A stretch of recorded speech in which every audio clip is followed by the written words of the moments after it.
Hi guys. So I've been drawing this plasma model of the flat Earth and flat, spherical, concave, hollow Earth, which is what it's appearing to me now. And I just feel like it's taking me a little bit to orient that for myself, but I feel like I want to draw it again with better understanding that I've been watching The Primer Fields by David Lapointe, which I recommend for the basic layout of electromagnetic and plasma physics and what it looks like.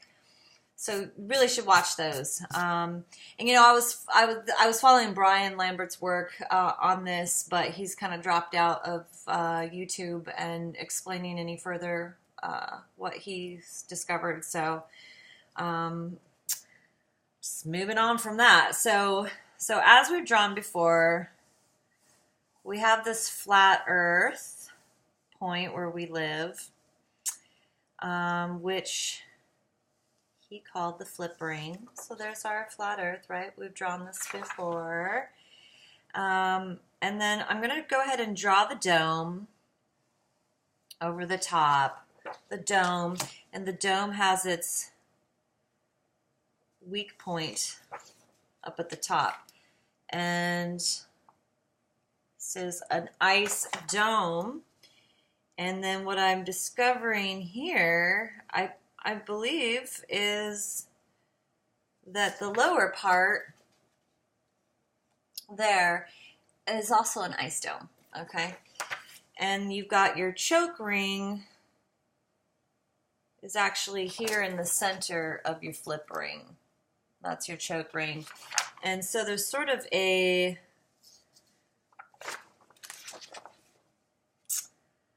where that flip ring is, where that flat Earth is I believe there is it's hard to draw that.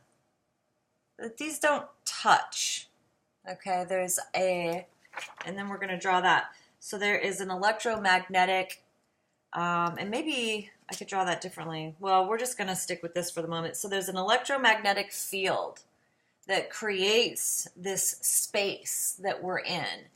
And so the electromagnetic field is going to be like this. And you'll see immediately, this is a toroidal field, right? That's the electromagnetic field. And that's what gives us the shape of our ice dome. That's why the water freezes in that structure, is because of the electromagnetic energy is a bowl-shaped energy. And if you look, and I kept some pictures here on my phone of what that looks like from his video. So you've got the maybe I could turn it this way. There it goes.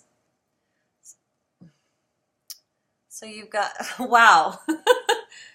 You've got those are the electromagnetic fields, is what those are representing, those bowl-shaped fields. So you've got that toroidal field, and in the center, it is gathering matter right there in the center, which creates that flip ring. Okay, so that's where all the matter starts to collect and generate, there in the center, which is where we live.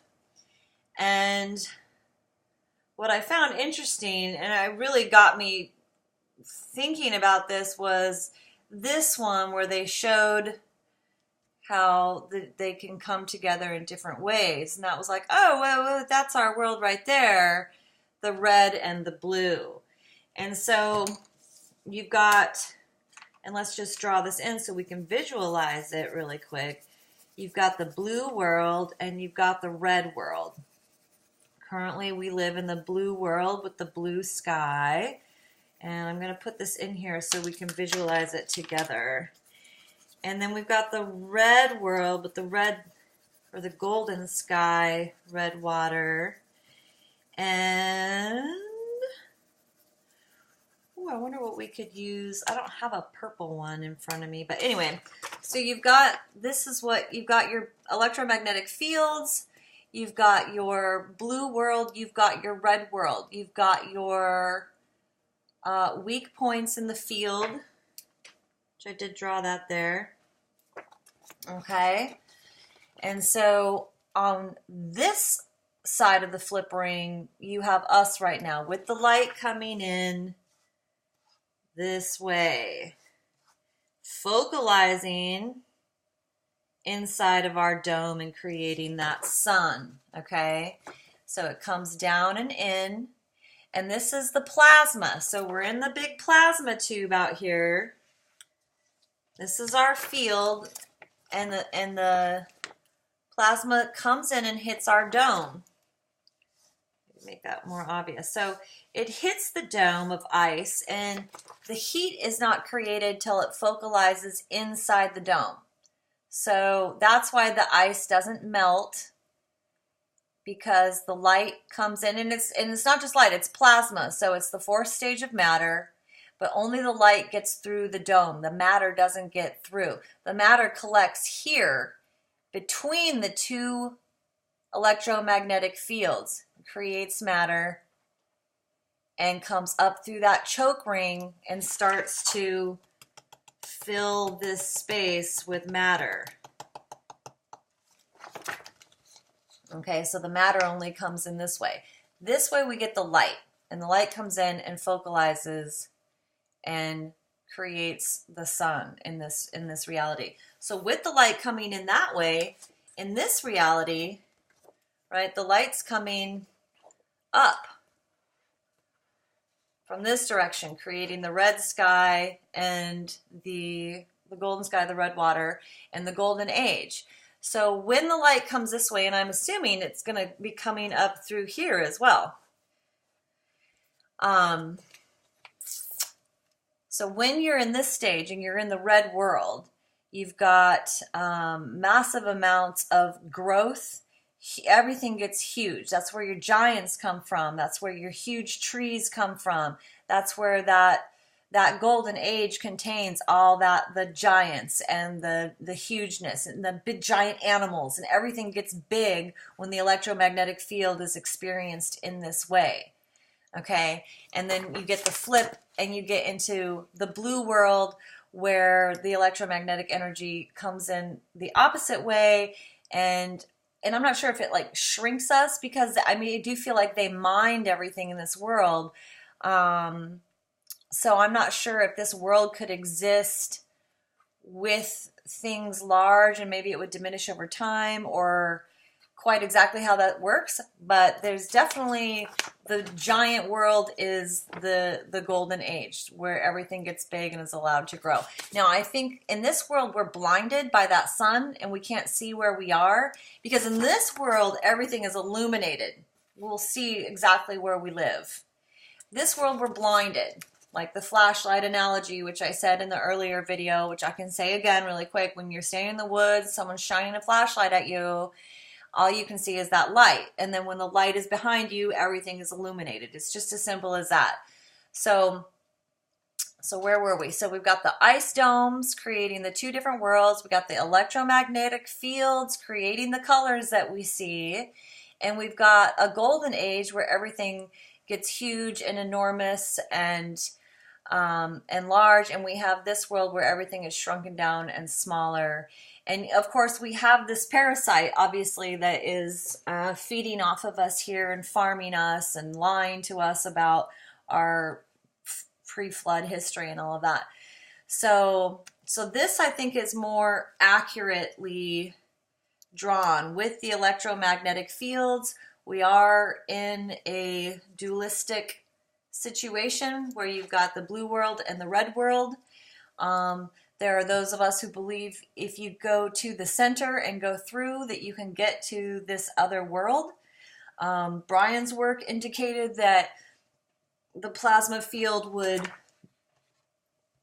have an event that would come in and switch the plasma, and then this world would become the red world, and vice versa, which obviously has happened here because we have evidence of giant trees and giants and a whole nother existence that happened prior to the last flip.